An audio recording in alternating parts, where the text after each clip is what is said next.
ఉభయ గోదావరి జిల్లాల ఉపాధ్యాయ ఎమ్మెల్సీ ఉప ఎన్నిక ప్రశాంత వాతావరణంలో జరుగుతుంది. ఉదయం 8 గంటలకు పోలింగ్ ప్రక్రియ ప్రారంభమైంది. పోలింగ్ కేంద్రాల వద్ద 144 సెక్షన్ అమల్లో ఉంది. ఉభయ గోదావరి జిల్లాల పరిధిలో 16,737 మంది ఓటర్లు తమ ఓటు హక్కు వినియోగించుకుంటున్నారు. దీనిపై మరింత సమాచారం మా ప్రతినిధి విశ్వనాథ్ అందిస్తారు. జిల్లాలో ఉపాధ్యాయుల ఎమ్మెల్సీ ఉప ఎన్నిక జరుగుతోంది. ఈరోజు ప్రశాంత వాతావరణంలో ఉదయం 8 గంటలకు పోలింగ్ ప్రక్రియ ప్రారంభమైంది. ప్రధానంగా తీసుకుంటే ఏదైతే ఉభయ గోదావరి జిల్లాల ఉపాధ్యాయ ఎమ్మెల్సీ ఎవరైతే ఉన్నారో షేక్ సాబ్జీ ఇవాళ జరిగిన రోడ్డు ప్రమాదంలో మృతి చెందడంతో ఉప ఎన్నిక అనివార్యమైంది.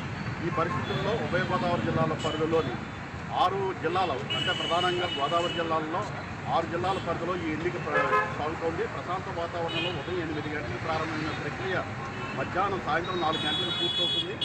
ఉభయ గోదావరి జిల్లాల పరిధిలో దాదాపు 16,737 మంది ఓటర్లు ఈ ఉపాధ్యాయ ఓటర్లు ఈ యొక్క ఎన్నిక ప్రక్రియలో పాల్గొంటున్నారు. 116 పోలింగ్ స్టేషన్లో ఈ ఎన్నిక సాగుతోంది. కోనసీమ వ్యాప్తంగా తీసుకున్నప్పుడు 22 కేంద్రాల్లో ఈ ఎన్నిక ప్రక్రియ కొనసాగుతోంది. పూర్తి ప్రశాంత వాతావరణంలో పూర్తిగా ఉపాధ్యాయ అభ్యర్థులు ఎవరైతే ఉన్నారో వాళ్ళంతా కూడా ఈ ఓటింగ్ ప్రక్రియలో పాల్గొంటున్నారు.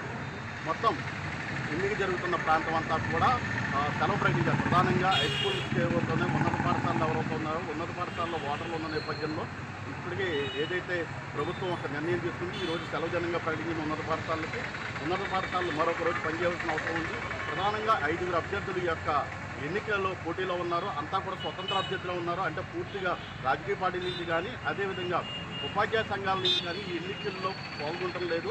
అంటే ఉపాధ్యాయ వచ్చినప్పటికీ కూడా ప్రధానంగా వీరంతా కూడా స్వతంత్ర అభ్యర్థులుగానే ఉన్నారు. మద్దతులో బహిరంగ అభ్యర్థిగా ప్రకటించలేదు. వీరంతా స్వతంత్ర అభ్యర్థిగా ఉన్నప్పటికీ కూడా ఆ యొక్క ఉపాధ్యాయ సంఘాలు వెనక నుంచి మద్దతు తీసుకునే పరిస్థితి ఉంది. అదేవిధంగా ఎస్టీయూ నుంచి యూటీఎఫ్ నుంచి కూడా పోటీలో ఉన్నారు. యూటీఎఫ్ నుంచి 2 అభ్యర్థులు పోటీలో ఉన్న పరిస్థితి ఉంది. పూర్తి స్థాయిలో తీసుకున్నప్పుడు ఏదైతే ఈ యొక్క 116 పోలింగ్ కేంద్రాల్లో సాయంత్రం 4 గంటల పోలింగ్ ప్రక్రియ ముగిసిన అనంతరం ఈ యొక్క బ్యాలెట్లను భద్రతా నడుమ కాకినాడలోని జేఎన్టీయూ కౌంటింగ్ కేంద్రాన్ని తరలిస్తారు. కాకినాడ కౌంటింగ్ కేంద్రంలో 9వ తేదీని కౌంటింగ్ ప్రక్రియ కొనసాగుతుంది. ఈ నెల 12వ తేదీతో ఈ ఎన్నికల ప్రక్రియ పూర్తవుతుంది. ప్రధానంగా ఉపాధ్యాయ ఎమ్మెల్సీ ఎన్నికల ప్రక్రియ అంతా కూడా ఎన్నికల కోడ్ ఈ నెల 12వ తేదీతో ముగుస్తుంది. ఈ సందర్భంగా మొత్తంగా అంతా కూడా ఏదైతే పోలింగ్ కేంద్రం ఉందో పోలింగ్ కేంద్రాల వద్ద 144 సెక్షన్ అమల్లో ఉంది. మనం ప్రస్తుతం కోనసీమ జిల్లా కేంద్రమైన అమలాపురంలోని బాయ్స్ హై స్కూల్ నందు పోలింగ్ కేంద్రం వద్ద ఉన్నాం. ఇక్కడంతా కూడా 100 మీటర్స్ పరిధిలో కూడా అంతా కూడా 144 సెక్షన్ ఉంది. వ్యాపార వాణిజ్య సంస్థలన్నింటినీ కూడా ముందస్తు చర్యగా ముగిసివేశారు. అదేవిధంగా పోలింగ్ ప్రక్రియ నేపథ్యంలో ప్రధానంగా కూడా ఏదైతే కోనసీమలోని తో పాటు ఉభయ గోదావరి జిల్లాల పరిధిలో ఈ యొక్క వైన్ షాప్లు ఏవైతే ఉన్నాయో అవన్నింటినీ కూడా ఆల్రెడీ 24 గంటల ముందు ముగిసివేయడం జరిగింది. ఈరోజు సాయంత్రం 4 గంటల వరకు కూడా వైన్ షాపులు కూడా పూర్తి స్థాయిలో మూసివేయడం జరిగింది. ప్రభుత్వం అన్ని రకాల చర్యల్ని ఎన్నికల ప్రశాంత వాతావరణంలో జరిగేందుకు పోలీసు రెవెన్యూ యంత్రాంగం ఎన్నికల యంత్రాంగం అంతా కూడా సమిష్టి కృషి చేస్తుంది. విశ్వనాథ్, రాజ్ న్యూస్.